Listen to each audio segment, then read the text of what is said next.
wealth, fame, power. Adam Curry, the king of the podcasters, attained everything this world has to offer. And so, many men and women head for the grand internet to find the great treasure he left behind. The one microphone. The world has truly entered a great podcast era. Wearing the straw hat sworn upon him by the great podcaster Shanks, Jeffrey C. Breedwell heads out onto the web on a journey onto the road to become king of the podcasters. Come aboard and bring along all your hopes and dreams. Together we will find everything that we're looking for. One Piece.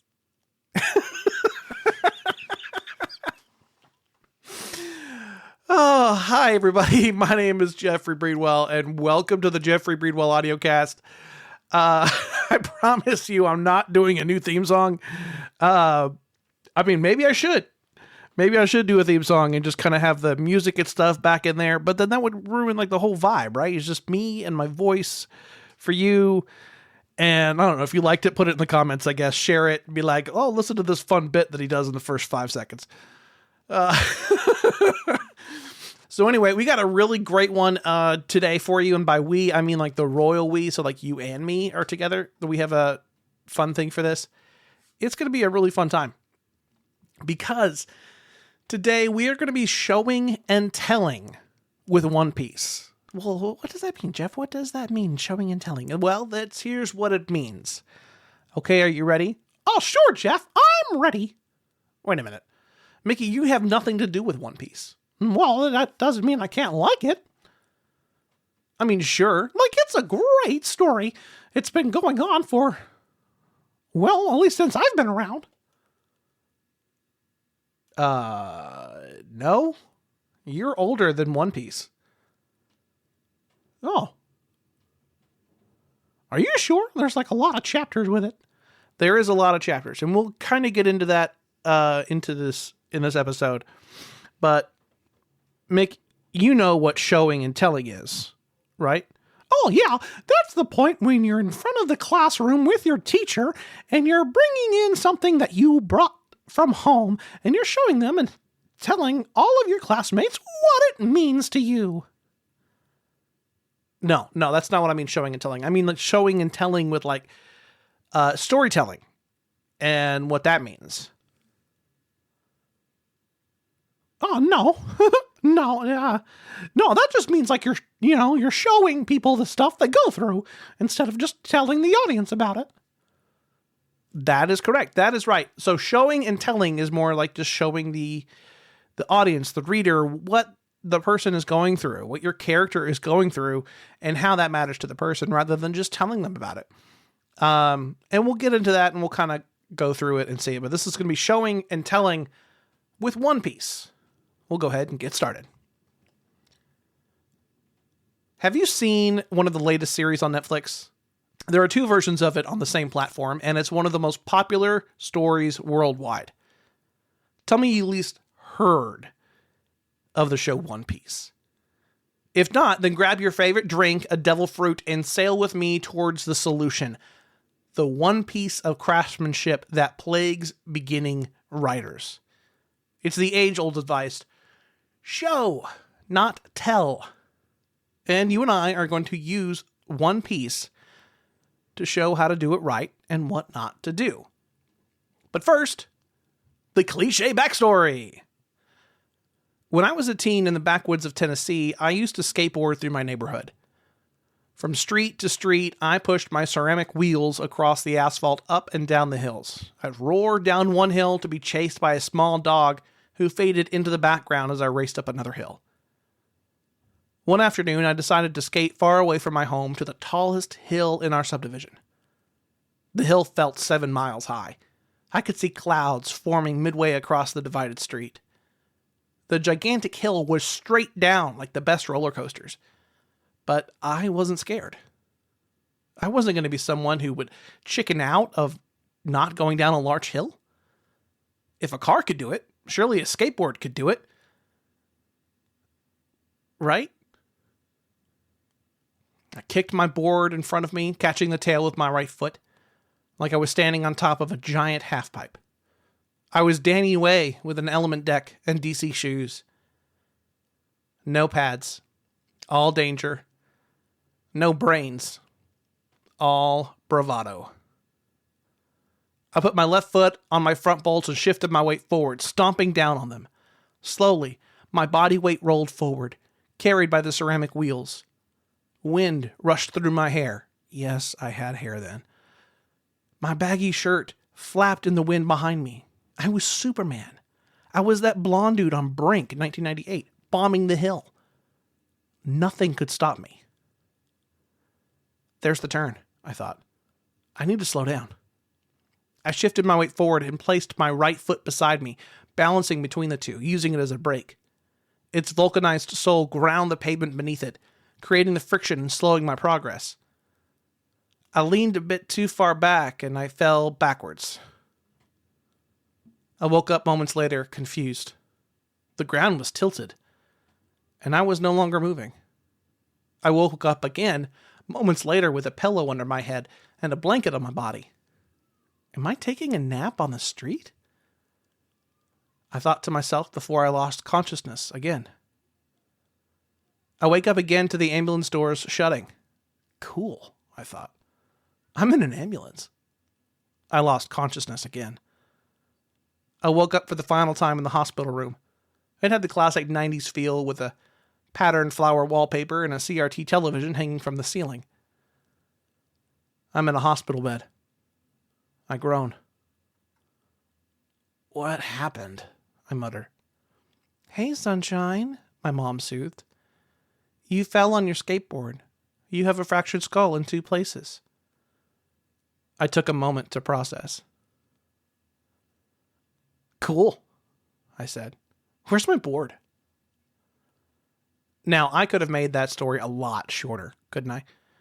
That entire story could have been a single sentence. In the summer of 1998, I fractured my skull while bombing a hill skateboarding. But where's the fun in that? I showed you what happened, rather than telling you what happened. And that's the concept we're exploring today. Showing, not telling. And the Japanese anime does it well. Especially One Piece. This post has been sponsored by my own Jolly Roger, the Skull and Quills shirt. Your purchase comes with free shipping and supports this content. You can buy it now at jeffreybreedwell.com. That's GEOFFREY, breedwell, just like I would, breedwell.com. Click on shop. It comes with free shipping and is only $22.95. All proceeds go to support the content you're currently digesting. And now, back to the piece. The One Piece. Nearly every character in One Piece has a tragic backstory. In the first arc, East Blue, we see the main characters' members. In the first arc, East Blue, we see the main crew members' stories. We see how Luffy gets his scar, eats the gum gum fruit, and gains his powers. And then we get Shanks giving Luffy his iconic hat. We see how Roronoa Zoro wants to be the best swordsman ever. We see Nomi steal from others to help her sister, but she also wants to navigate the world on her own. We meet Usopp, who lies to validate his bravery. We meet Sanji, who wants to cook the best meals in the world. Everyone fights. Every character is fully fleshed out. However, for some, we meet them before we hear their tragic backstory. Could they have told their backstories in a single sentence? Sure. Would anyone have cared for the characters as much? Not a chance. So how do we apply this to our own writing? I've got a few takeaways for you. Number 1, not everything needs to be shown.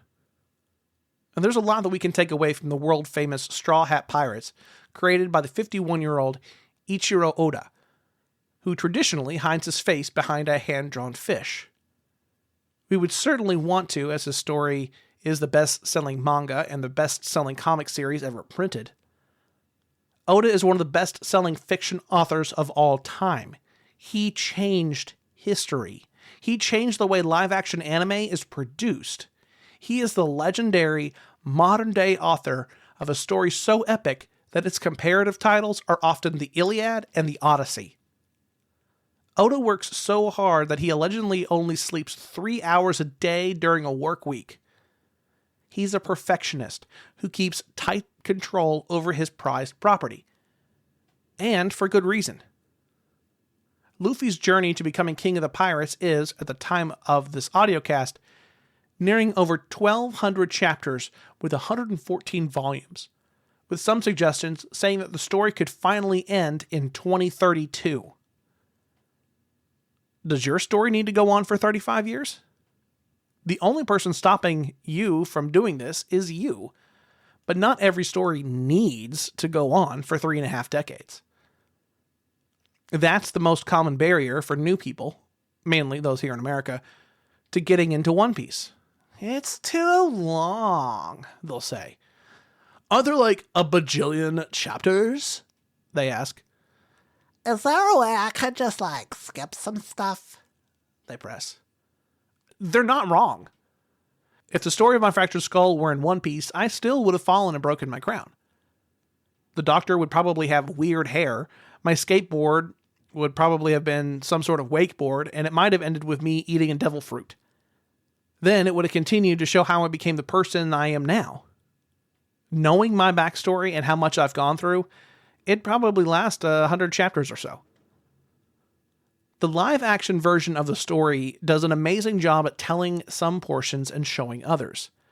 For example, showing Luffy getting the scar was the right call, just like telling how rare and dangerous the devil fruits are is the right call. Doing the opposite would have removed the tension from Luffy's character while slowing the pace to a crawl. The live-action shows the characters' souls and tells us the homework they had to complete. The question we need to ask ourselves when planning out our stories is this central to the character? If it's something that can be illustrated rather than told, such as a character flaw that's central to their arc, show it. If it's a small piece of backstory that doesn't hold much water but might provide some context, then tell it. Show the big stuff, tell the small stuff. Number 2, showing builds your world. Let's take a character introduced in Season 2 of the live-action series, Tony Chopper. His story is heartbreaking, no matter how you tell it. But there are moments in Chopper's life where Oda tells us things rather than showing us. It provides context and sets up the stage for a flashback. This cute and cuddly half-reindeer, half-human has an incredibly tragic backstory that was adapted into its own anime chapter and live-action episode. In the live-action, we meet Chopper, voiced by Michaela Hoover, once Luffy, Iñaki Gotti, and Sanji, Taz Skylar, carry a gravely ill Nami, Emily Rudd, to the top of a mountain, where the island's only remaining doctor lives.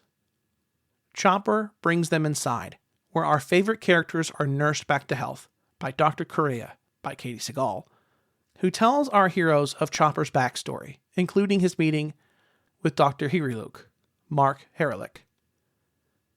This brings the narrative device for episode 7 of Season 2, Reindeer Shame.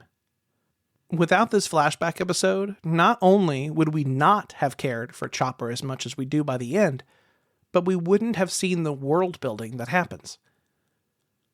We're shown how the evil Drum Island King Walpole, played by Rob Coletti, treated his people and hunted down doctors across the island.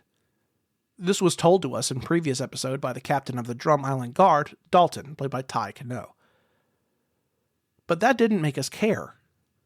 Dalton's line didn't give us a reason to root for our Straw Hat pirate friends against the inevitable battle against Walpole.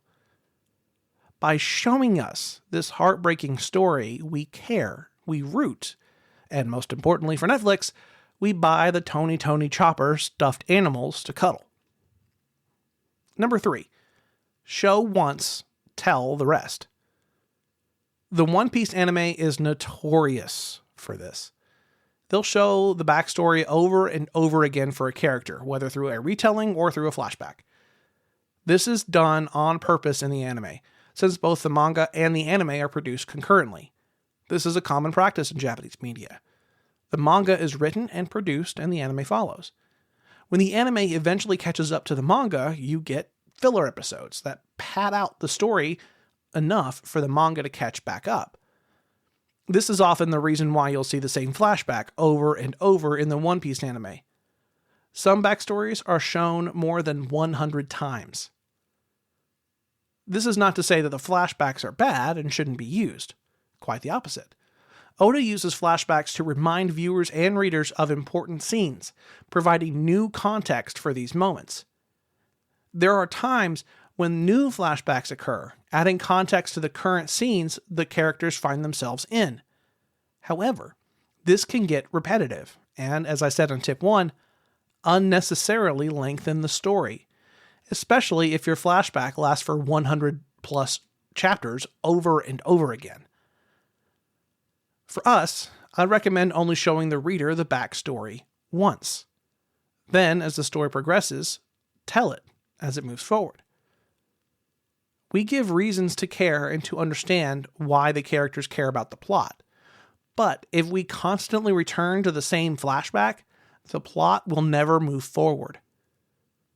A quick line and reference can do the trick for the reader's imagination without killing the pacing of your story. Conversely, for villains, it's the exact opposite. Building the sense of dread first by telling the heroes of this villain or alluding to the antagonist's skills, we create weight behind the character. Then, if a flashback is needed, showing their fall from good to evil breaks our hearts for the villain, whom we suddenly understand. They're not evil for evil's sake. They're a good person placed in an impossible situation. Show, don't tell is a misnomer. It's not an either or, it's a balance. As storytellers, we have to tell something. We can't just show things. We're not making a movie, and even then, a movie with all showing and no telling would be a boring experiment. Exposition is always needed, whether through hilariously placed dialogue or through world-building flashbacks. Not everything needs to be shown. Showing builds your world. Show once and tell the rest. There's a balance that can be maintained throughout your story. I used a flashback in Just Put the VHS in the Bag Bro, coming out June 25th, 2026, to showcase a key plot point in how the ancient VHS tape came to Earth. Could I have told the story? Sure. Did I use it in a way that's entertaining? Absolutely. Did I tell it again in hilarious ways afterwards? You know what? I did. And you can do that too. I believe in you. With all my heart, Jeffrey Breedwell. So that's it. That's the showing and telling by using One Piece. Again, you can usually use any Japanese anime, but One Piece does this expertly. Oda is such a fantastic creator, and he really puts his characters through the grind. And by that, I mean provides them with plenty of conflict, and then allows them to survive that conflict so that way where they are and when we meet them, they're strong to a point, but there's still plenty of room for them to move within their arc. We can get into character building and doing all that in a little bit later on another episode, but I do want to let you know that showing and not telling is important. There is that balance between showing and telling, that you don't want to tell so much that it becomes a kid's novel, unless you're writing a kid's novel, but you also don't want to show too much to where it ends up becoming Les Mis or, I don't know, One Piece, where things are 3,000 chapters later. It's not saying that the quality will go down, not saying that at all.